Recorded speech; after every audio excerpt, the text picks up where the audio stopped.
大家好，我是丽姐，欢迎大家来听相亲故事，感谢大家的订阅。这些年我在婚恋行业摸爬滚打，见证了太多相亲故事。今天就跟大家唠唠，为什么现在大陆的单身男女越来越多了。哎呀，说到这个话题，我真是感慨万千啊。记得前几天，又一对本来挺有希望的男女给我打电话说黄了。女方小玉长得漂漂亮亮的，年薪20多万，在某知名企业做高管。男方小王是位普普通通的国企员工，工资虽然不高，但人品特别好，也特别踏实。两个人第一次见面的时候，那场景我现在还记得特别清楚。小玉坐在咖啡厅里，穿着香奈儿套装，手腕上戴着卡地亚的手表，整个人散发着都市白领的精英气质。而小王呢，穿着普通的衬衫西裤，手里还紧张兮兮地捧着一束玫瑰花。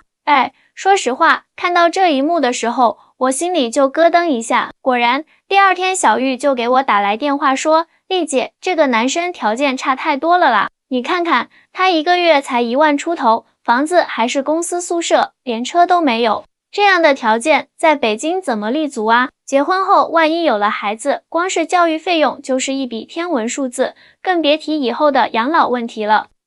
这话说的我能理解，但又觉得有点可惜。现在的年轻人啊，特别是在北上广深这些大城市，物质条件确实成了绕不开的坎。房价那么高，教育资源那么贵，谁不想找个条件好的另一半啊？但是呢，我觉得现在的问题在于，很多人把物质条件看得太重了。记得我妈常说，感情是细水长流的事情，不是靠物质堆砌出来的。可现在的年轻人似乎把这个顺序给搞反了。前几天我们相亲网站做了个调查，统计显示，有超过 65% 的女性在择偶时把是否有房作为首要条件，而超过 70% 的男性则表示，现在的女生要求太高，门槛太严，这不就是个死循环吗？女方嫌弃男方穷，男方觉得女方虚荣。我记得有个特别真实的案例，去年有个男生小李，在互联网公司工作，年薪40万左右，但是因为家里条件一般，在北京还没买房。他托我介绍对象时，特别无奈地说，丽姐，现在的情况你也知道，北京房价太高了，我工资虽然不低，但是要买房还得靠家里。可是我家在3线城市，父母都是普通工人，能拿出来的钱有限。每次相亲，只要说到这个话题，女方立刻就兴趣缺缺了。这话说的让我心里特别不是滋味。你说说，这样的好男生，工作能力强，人品也好，就因为一套房子，就要错过多少姻缘呢？说到这里，我想起了另一位女生小美的故事。她是我去年接待的客户，今年32岁，在外企做财务总监，年薪50万，长得那叫一个标致。按理说这样的条件，找对象应该很容易才对。可是你们猜怎么着？她到现在还是单身。小美跟我说，丽姐，我现在这个年纪和条件，总不能随便将就吧。我希望找个比我更优秀的，最起码年收入要到100万以上，有房有车是基本条件，身高要180以上，长相要帅气，最好是名校毕业的。听到这话，我直接给整不会了。我说，小美啊，你知道北京年收入100万以上，还符合你其他条件的优质男青年有多少吗？而这些人当中，未婚的又有多少？就算有，人家会不会选择你，那也是个问题啊。这就是现在很多剩女的通病，眼高手低，总觉得自己配得上最好的。可是殊不知，婚姻不是在挑选商品，不是价格越高就越好，感情是需要经营的，需要2个人共同努力的。去年我接待过一对现在已经结婚的情侣，女方是某电商公司的产品经理，男方是一名高中老师。按照现在年轻人的标准，这对肯定是门不当户不对。但是你们知道为什么他们能走到一起吗？因为女方说，在他身上，我看到的是一个有责任心、有担当的男人。虽然工资可能不及我，但是他对工作的热情、对生活的态度，都让我特别欣赏。这才是正确的择偶观啊！可惜现在这样想的人太少了。现在的相亲市场简直就是一个军备竞赛，女方动不动就要求男方年薪100万，有房有车，男方为了达到这些条件，拼命加班、炒股、买彩票，累得跟狗一样。而更让我无语的是，现在的租房追剧少女和宁缺毋滥佛系男越来越多了。啥意思呢？就是一些年轻人干脆不结婚了。女生觉得找不到条件好的，我宁愿自己租房子住，追追剧，养养猫，多自在。男生则觉得现在的女生要求太高了，我赚那么多钱干嘛？够自己花就行了，打打游戏，看看番剧不也挺好？前几天我们办公室讨论这个现象，我那个年轻的助理小张就说，丽姐，你不懂啦，现在的年轻人思想都很开放的，不结婚也没什么大不了的，结婚要花那么多钱，还要被房贷压死，何必呢？听到这话，我这个心啊，那叫一个堵得慌。你说说，这些年轻人怎么就想不明白呢？婚姻不是为了房子、车子，而是为了找个知心人一起共度余生啊！最近我注意到一个特别有意思的现象，现在经常有人说男的都是软饭男，女的都是拜金女，这种互相贴标签的行为，进一步加剧了两性对立。本来找对象就不容易，这么一搞，不是更难了吗？说到这里，我不得不提一个特别令我心酸的故事。有个男生小张，今年35岁，在一家普通公司上班，月薪2万出头。他找了整整5年对象，相亲了至少50个女生，结果全都无疾而终。有一次他喝多了，跟我倒苦水说，丽姐，我真的尽力了，我每个月就吃馒头、咸菜，省吃俭用攒钱，好不容易攒了几十万首付，可在北京这种地方，连个郊区的小户型都买不起。相亲的时候，一说没房，女方立马就变脸，连吃饭的兴趣都没有了。你们知道最让我心疼的是什么吗？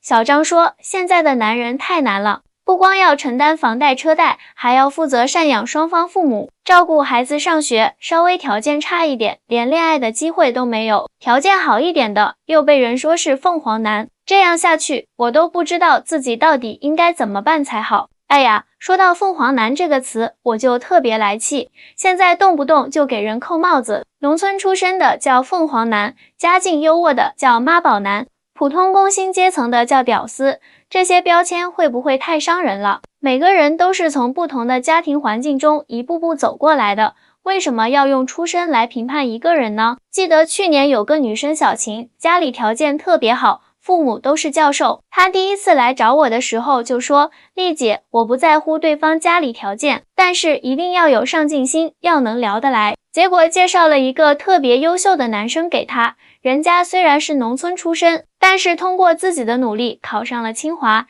现在在科技公司当工程师。结果你们猜怎么着？小晴的父母直接说不行，说这男生是农村的，以后婆家肯定会拖累他们家。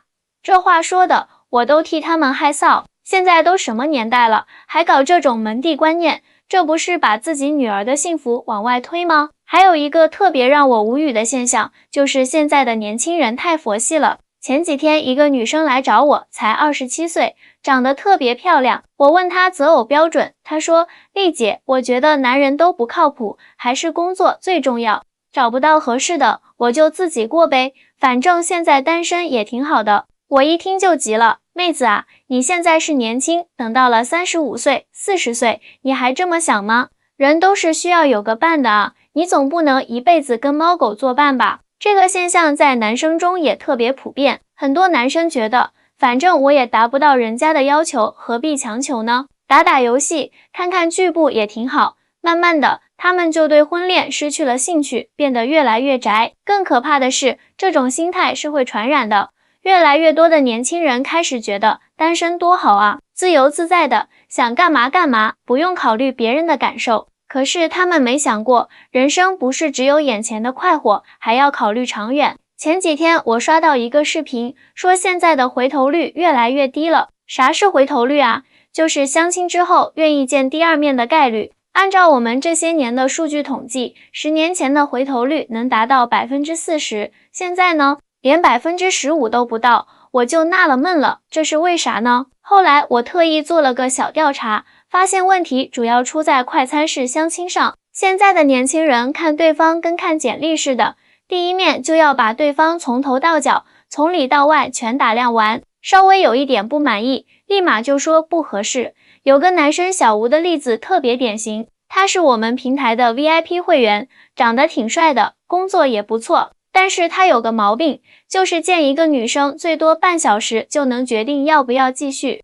我问他为啥这么着急，他说，丽姐，现在时间就是金钱啊，我1个月就休息4天，哪有时间慢慢相处啊？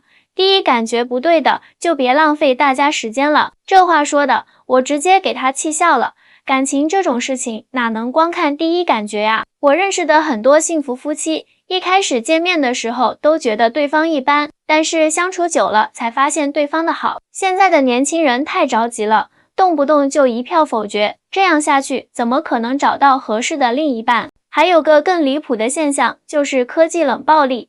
啥意思呢？就是很多人相亲的时候全程抱着手机，要么刷抖音，要么看朋友圈，根本不跟对方好好聊天。我有个女会员小兰就遇到这种情况，气得直跺脚。丽姐，你说这人到底来干嘛的？一顿饭吃下来，话都没说几句，光顾着看手机了，这不是浪费大家时间吗？说到时间，我就不得不说说现代年轻人的效率至上问题。很多人把相亲当成招聘，第一次见面就要把所有问题都问清楚，你家里有几套房？你的职业规划是什么？你觉得婚后怎么处理2家的关系？你打算什么时候要孩子？这些问题当然重要，但是你第一次见面就这么问，不觉得太功利了吗？感情是需要慢慢培养的，不是签合同，哪能一上来就谈这些？最近我接待的一对夫妻让我特别有感触。他们刚开始相亲的时候，女方对男方印象很一般，觉得他有点木讷，但是因为都爱打羽毛球，就经常一起打球。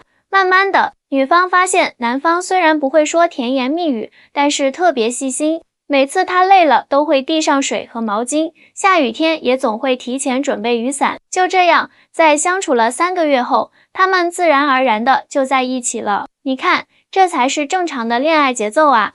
不是见面就谈条件，而是通过共同的兴趣爱好慢慢了解对方，这样发展起来的感情才更加稳固。我现在特别想跟年轻人说的是，千万别把宁缺毋滥当成单身主义的借口。前段时间有个40岁的女会员，事业特别成功，但是一直单身。她找我倾诉的时候说，丽姐，我现在真的后悔，年轻的时候太挑剔了。现在想找个合适的对象，却发现优质资源都被瓜分完了。这让我想起一句老话，烂了还可以重新选，缺了连选的机会都没有。我觉得现在的年轻人应该明白，感情不是一道数学题，不是非要把所有条件都完美满足才行。很多时候，一个人的优点和缺点是相辅相成的。比如说，有个男生小周，是我们平台的铂金会员，他工作特别拼，3年时间就买了房，但是因为太忙了，一直找不到女朋友。他说，丽姐，